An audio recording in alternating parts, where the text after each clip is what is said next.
छत्तीसगढ़ में 14,580 पदों पर चयनित शिक्षक उम्मीदवारों ने ट्विटर पर अभियान छेड़ रखा है। नियुक्ति नहीं मिलने से नाराज ये लोग अलग अलग तरह के वीडियोस और फोटो शेयर कर रहे हैं और बेरोजगारी के अपने हाल बयां कर रहे हैं। कई ऐसे फोटो ट्वीट किए गए हैं जिसके बारे में कहा जा रहा है कि ये चयनित उम्मीदवार हैं, लेकिन नियुक्ति न मिलने की वजह से या तो मनरेगा में मजदूरी कर रहे हैं या फिर गुपचुप का ठेला चलाने पर मजबूर हैं। कांग्रेस नेताओं को भी ट्वीट टैग किए जा रहे हैं। नाराज चयनित उम्मीदवार अपने बुजुर्ग मां बाप का वीडियो भी शेयर कर रहे हैं। दरअसल शिक्षक उम्मीदवार पिछले 1.5 सालों से नियुक्ति की मांग को लेकर आंदोलन कर रहे हैं, लेकिन इन्हें अब तक नियुक्ति नहीं मिल पाई है। 8 जून को इसी मांग को लेकर रायपुर में सीएम हाउस का घेराव करने भी जुटे थे, लेकिन जिला प्रशासन के भारी दबाव के चलते इन्हें अपना आंदोलन स्थगित करना पड़ा। राजेश राज हमारे सहयोगी जुड़ गए हैं ज्यादा जानकारी के साथ में।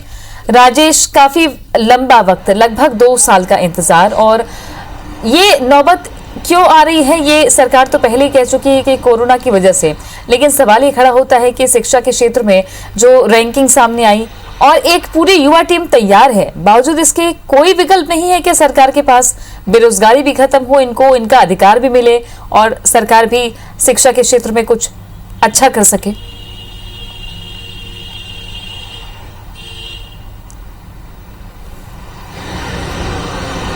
जी बिल्कुल, देखिए सरकार के पास बहुत सारे विकल्प है। सरकार चाहे तो बहुत जल्दी इनकी मांगों का निराकरण किया जा सकता है, और ऐसा नहीं है कि अगर फंड की कमी है तो कोई दूसरी नियुक्तियां नहीं हो रही है।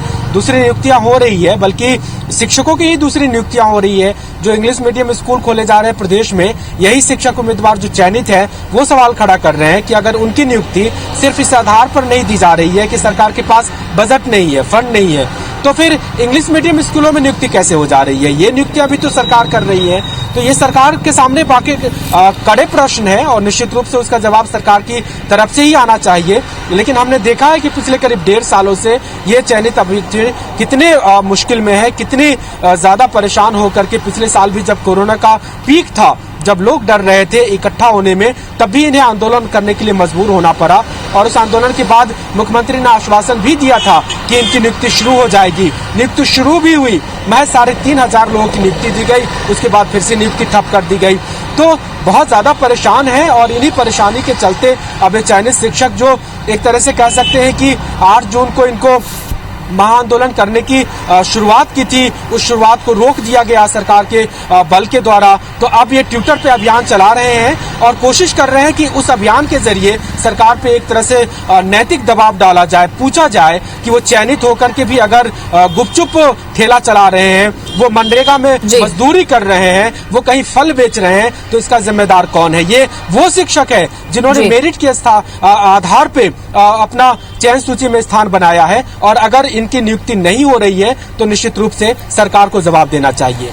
और जाहिर तौर पर जवाब देना इसलिए भी जरूरी हो जाता है कि भले ही राज्य सरकारें कई हों, लेकिन सबसे बड़ा सवाल यह है कि आखिर नियुक्ति क्यों नहीं दी जा रही है। युवा ट्विटर पर लगातार लगे हुए हैं और इससे छवि सही नहीं जाती है प्रदेश सरकार की। शुक्रिया आपका राजेश जानकारी के लिए।